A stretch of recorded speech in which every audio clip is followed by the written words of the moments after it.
दोस्तों, जो इतने दिनों से मैं इसी लेवल ट्राई नहीं हो रही है और फिर से मैं इस लेवल को ट्राई करने की कोशिश कर रहा हूँ। देखते हैं आज होती है या नहीं। स्पीड बूस्टर, और जब स्पीड बूस्टर आता है तब मुझे फील हो जाती है कार की स्पीड बहुत ज़्यादा हो जाती है इस टाइम पर। अरे मुझे लेना था, इसलिए नहीं लिया मुझे लेना तो था।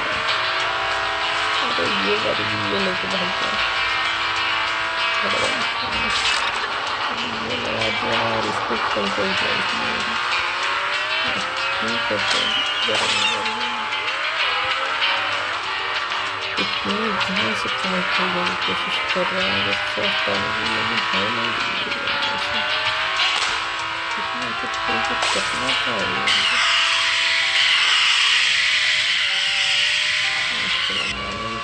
किसी और ने फेंका, कोई ना कोई तो गया और चल गया।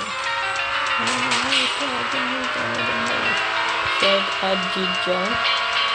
ऐसा सबसे आगे नहीं सकता किसी को, इसको मुझे कुछ नहीं कर सकता तो मेरे पास है।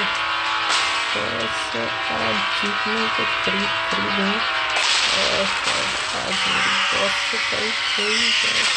मेरा ही काम पीछे से कोई ना कोई जरूरत है। जीता, हाँ बहुत धन्यवाद।